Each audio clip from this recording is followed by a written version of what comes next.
Hello friends, welcome to ICS platform. आज हम पढ़ने वाले हैं third lecture of February month of MCQ. जैसे आप जानते हो कि एमसीक्यू का लेक्चर जो आता था डेट वाइज आता था, वो मैंने चेंज कर दिया है, उसका पैटर्न चेंज कर दिया है। इवन अब नंबरिंग वाइज लेक्चर मिलेगा आपको, कभी भी मिल सकता है, बट सुबह 6 बजे मिलेगा। जैसे आप जानते हो कि आपको मैं फैक्चुअल न्यूज के लिए अलग से एक लेक्चर शूट करता हूं, जिसमें आपको जो भी फैक्चुअल करंट अफेयर होते हैं वो अलग से एक लेक्चर आपके लिए शूट होता है। क्लियर, चलते हैं थर्ड लेक्चर पढ़ते हैं। देखो, जैसे आप जानते हो 1 फेब को यूनियन बजट पास हुआ था यूनियन बजट पार्लियामेंट में पास हुआ था। इवन मैंने आपसे प्रॉमिस भी किया था, एश्योरेंस दिया था कि जैसे ही पार्लियामेंट में यूनियन बजट पास होगा अगले दिन आपके लिए लेक्चर शूट कर दिया जाएगा। इवन मैंने शूट कर दिया है, जिसकी वी कैन से लेंथ है 1 आवर, कैन से 10 मिनट, 1 घंटे 10 मिनट लेक्चर है जी।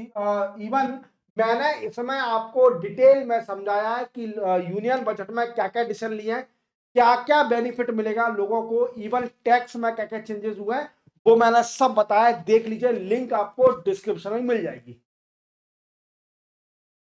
इवन जैसा आप जानते हो कि इंडिया और यूरोपियन यूनियन दोनों फ्री ट्रेड एग्रीमेंट के लिए कब से नेगोशिएशन चल रहा था। इवन इसका कंक्लूजन भी आ चुका है। क्या बेनिफिट मिलेगा इंडिया और यूरोपियन यूनियन को after signing the free trade agreement, even इसके लिए भी मैंने एक इंडिविजुअल लेक्चर शूट कर दिया है, जिसकी लिंक भी आपको इस लेक्चर के डिस्क्रिप्शन में मिल जाएगी, देख लीजिए। तो आपका इंडिया यूरोपियन यूनियन जितने भी फ्री ट्रेड एग्रीमेंट टॉक चल रहे हैं इंडिया की, उसके लिए अलग से सभी इंडिविजुअल लेक्चर शूट करने वाला हूं आपके लिए। देन आफ्टर, जैसे आप जानते हो कि मैं मॉर्निंग 10 बजे लाइव आता हूं, जिसमें आपको डिटेल में current affair from the Hindu Indian express और पीआईबी कराता हूं। इवन आपके डाउट भी क्लियर करता हूं।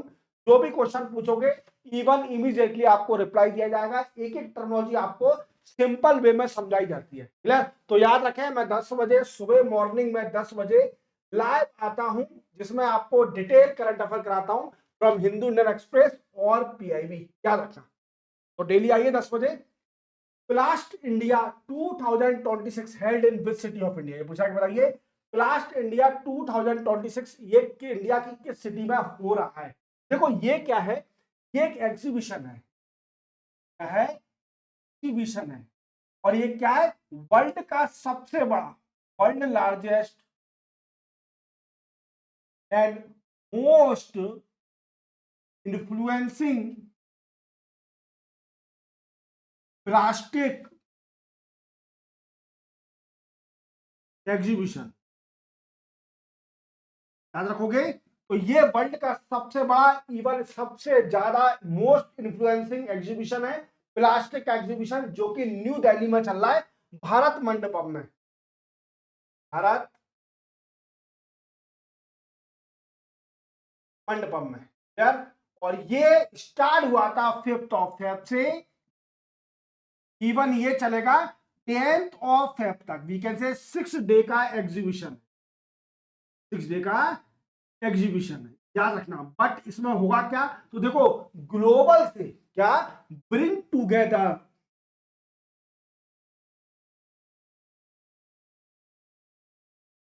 इंडस्ट्रियल लीडर,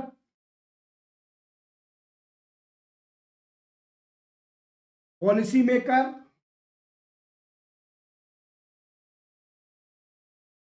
ये सब आएंगे even to discuss on plastic manufacturing.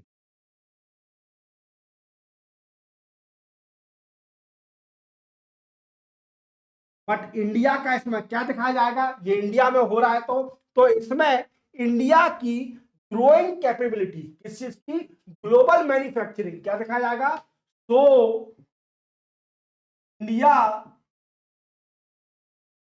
Growing capability in manufacturing,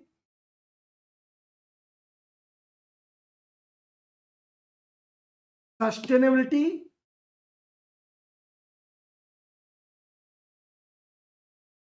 innovation, even जो प्लास्टिक में मैन्युफैक्चरिंग कैपेबिलिटी इंडिया की वो भी इसमें दिखाई जाएगी। इवन इसकी थीम भी याद रखना, थीम रखी है भारत नेक्स्ट। क्या रखी है? Bharat next.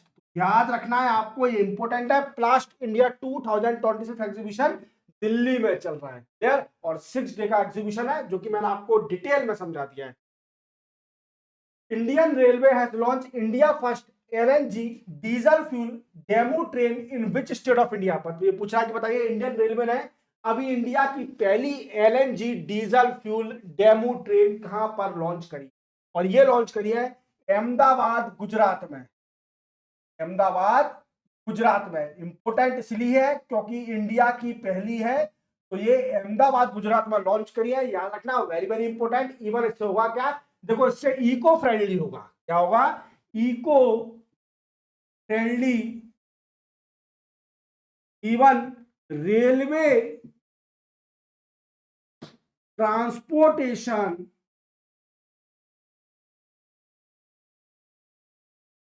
With low emission, even cost effective और फ्यूल एफिशिएंसी। तो ये कई सारे बेनिफिट हो रहे हैं, जो कि एलएनजी और डीजल दोनों पे काम करेगी ट्रेन। और ये इंडिया की पहली है जो कि अहमदाबाद में लॉन्च करी है, याद रखना। Which Europe country become first to ban social media for children under 16? ये पूछा कि बताइए, यूरोप की पहली कंट्री कौन सी बनी है जिसने अंडर 16 बच्चों के लिए सोशल मीडिया बैन कर दिया? और सोशल मीडिया हमारे इंडिया में भी अंडर 18 बैन होना चाहिए। इवन कई सारे फेक अकाउंट बना लेते हैं बच्चे, बट इससे क्या होता है कि माइंड डिस्ट्रैक्शन होता है, क्लियर। माइंड डिस्ट्रैक्ट होता है, इवन उनकी जो एजुकेशन है वो स्ट्रॉन्ग नहीं हो पाती, बेस स्ट्रॉन्ग नहीं हो पाता। तो हमारे इंडिया में भी ऐसा होना चाहिए। और स्पेन कंट्री पहली कंट्री बनी है यूरोप की जिसने ऐसा किया है, और वर्ल्ड की सेकंड कंट्री बनी है, world second country after Australia. Australia के बाद दूसरी कंट्री बनी है वर्ल्ड की ऐसा करने वाली, और यूरोप की पहली कंट्री बनी है स्पेन कंट्री, याद रखना। Recently, which state of India has taken a step to support women entrepreneurship by planning an exclusive industrial park only for women? अब ये पूछा कि बताइए, अभी किस स्टेट ने इंडिया की अभी इंडस्ट्रियल पार्क सेटअप करने जा रही है ओनली फॉर वुमेन? तो ये आंध्र प्रदेश ने डिसीजन लिया है। किसने लिया है? आंध्र प्रदेश ने। इसका एरिया होगा 30 एकड़। कितना एरिया होगा? 30 एकड़ का एरिया होगा। इसका मेनली फोकस होगा, mainly focus on women lead industries, women lead industries, startup, clear, startup, इन सभी पर फोकस करेगा। इवन स्मॉल बिजनेस ने भी वुमेन लीड स्मॉल बिजनेस होते हैं उनको प्रमोट करने के लिए इंडस्ट्रियल पार्क सेटअप करा जाता है। और ये किसके साथ एमओयू साइन हुआ है आंध्र प्रदेश का? तो मेमोरेंडम ऑफ अंडरस्टैंडिंग साइन हुआ है फिक्की लेडीज ऑर्गेनाइजेशन साथ, फिक्की लेडी ऑर्गेनाइजेशन के साथ ये एमओयू साइन हुआ है, और इसी एमओयू के साथ ये इंडस्ट्रियल पार्क सेटअप करा जाएगा, याद रखना, very very important. Yumnam Hemchandra Singh become CM of which state of India? देखो अभी नए सीएम बन गए किसी स्टेट के, युमनाम हेमचंद्र सिंह, ये किस स्टेट के सीएम बने हैं? तो ये मणिपुर के सीएम बने हैं। कहां बने हैं? मणिपुर के। और ये बीजेपी से बिलोंग करते हैं। ये किस पार्टी से? बीजेपी से। जैसे आप जानते हो कि मणिपुर में कई साल से इथनिक वार चल रहा था। क्या चल रहा था?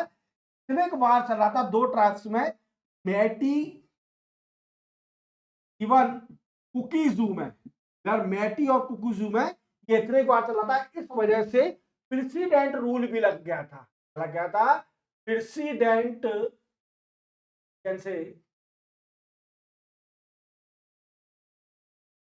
प्रेसिडेंट रूल भी लग गया था। कौन सा आर्टिकल है? अंडर आर्टिकल नंबर 356 याद रखते हो, 356 क्लियर। और यहाँ के former CM N Biren Singh, N Biren Singh भी थे जिनको हटाया और प्रेसिडेंट रूल लगाया।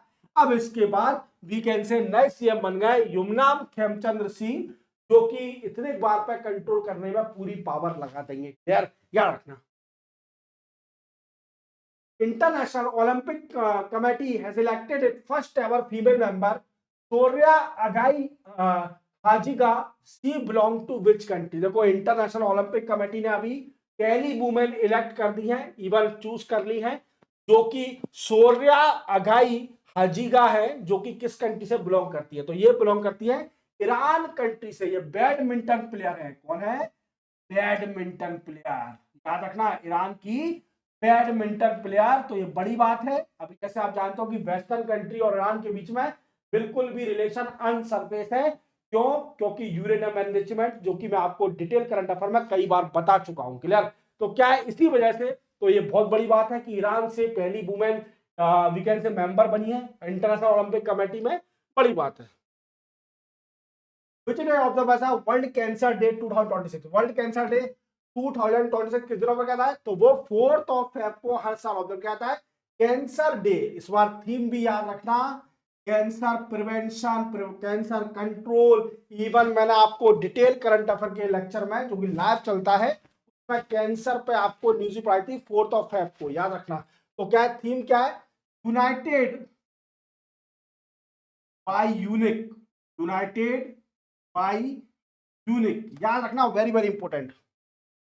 Who has been charge as director general of naval armament, ये पूछा कि बताइए कौन बने अभी डीजी नवल आर्मामेंट के, तो ये बने हैं, इनका नाम याद रखना, दिवाकर जयंत, दिवाकर जयंत अभी डीजी बने हैं नवल आर्मामेंट के, आर्मामेंट के। और इससे होगा क्या, तो ये बूस्टिंग करेंगे, क्या बूस्टिंग करेंगे, इवन स्ट्रेंथन करेंगे naval weapon and we can say arm capability, कह सकते हैं डिफेंस कैपेबिलिटी भी एनहांस करेंगे, डिफेंस कैपेबिलिटी। यार तो बड़ा योगदान होगा इनका, क्योंकि इंडिया हमेशा चिल्लाती है कि हमें आत्मनिर्भर बनना है डिफेंस सेक्टर में। तो आत्मनिर्भर बनने में तभी बन सकते हैं जब हमारे इंडिजीनियस नवल प्रोडक्ट होंगे, वेपन होंगे, और डिफेंस कैपेबिलिटी हमारी एनहांस हो जाएगी, नवल हो चाहे आर्मी हो चाहे एयरफोर्स हो। चलते आगे। Which country mother queen has been conferred 22nd Upendra Nath Brahma soldier of humanity award 2025? ये अवार्ड किसको दिया गया है, किस कंट्री की मदर क्वीन को, तो ये भूटान कंट्री की मदर क्वीन है, इवन याद रखना। बट इनका नाम बड़ा है इसलिए मैं लिख नहीं पाऊंगा, बट आप कंट्री का नाम याद रख लीजिए। ये अवार्ड सेटअप हुआ था 2004 में, आसाम देती है, याद रखना। तो 2004 में सेटअप हुआ था। इवन किसको दिया था, आउटस्टैंडिंग कंट्रीब्यूशन, जो भी आउटस्टैंडिंग कंट्रीब्यूशन करता है किसमें, outstanding contribution in peace, human welfare and inclusive, clear. तो इनमें जो भी काम करता है उनको यह अवार्ड दिया जाता है, और इस बार भूटान की मदर क्वीन को मिला है। तो याद रखना, ये क्वेश्चन इंपोर्टेंट है।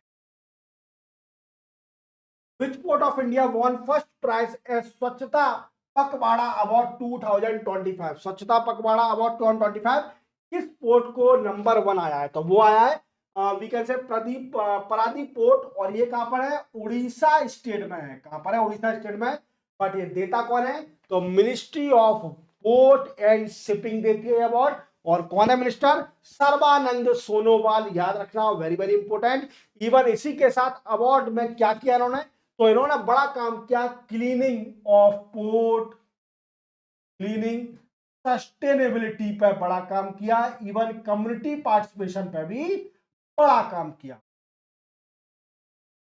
कम्युनिटी पार्टिसिपेशन नहीं होगा तो कोई भी काम नहीं हो सकता, मैं आपको बता रहा हूं रियलिटी। कम्युनिटी पार्टिसिपेशन जरूरी है हर काम में सफल होने के लिए। तो क्या है कि हमें पढ़ना भी है, तो हमें अपने फ्रेंड से कंसल्ट करना पड़ेगा, इवन उससे पूछना पड़ेगा, उसको डिस्कस करना पड़ेगा। यही है सक्सेस होने का मूल मंत्र, क्लियर। चलते हैं। World governance summit 2026 held in which country, पूछा कि वर्ल्ड गवर्नमेंट समिट 2026 किस कंट्री में हुई। तो वर्ल्ड गवर्नमेंट समिट अभी दुबई में चल रही है, यूएई में यार, यूएई में। और इसका मेन मोटिव क्या है, थीम क्या है, तो reshaping the future, reshaping future government, यार रीशेपिंग फ्यूचर गवर्नमेंट इसकी थीम है। बट इसमें डिस्कस किया जा रहा है, तो देखो क्या डिस्कस किया जा रहा है, जो हमारी टेक्नोलॉजी है, इनोवेशन है, सस्टेनेबिलिटी कैसे गवर्नमेंट के वर्क को चेंज कर सकती है। तो याद रखना, वेरी वेरी इंपॉर्टेंट। तो इसी के साथ आपका ये भी लेक्चर था, थर्ड कंप्लीट हो गया है। अब मंडे को आपको मिलेगा फोर्थ लेक्चर। जैसे मैंने बोला है कि आपको मंथ में 15 to 16 लेक्चर मिलेंगे जो कि एमसीक्यू होंगे, बट डेट वाइज नहीं मिलेंगे। सुबह 6 बजे का इंतजार करिए या फिर बेल आइकन प्रेस कर लीजिए, आपको सुबह 6 बजे नोटिफिकेशन मिल जाएगा। देखना जरूर, फैक्चुअल न्यूज कवर होंगी यहाँ से आपकी। और डिटेल के लिए तो मैं रेगुलर 10 बजे आता ही हूँ, जिसमें आपको सब कराता हूँ। मिलते हैं हम नेक्स्ट लेक्चर में, फोर्थ लेक्चर में। तब तक के लिए जय हिंद।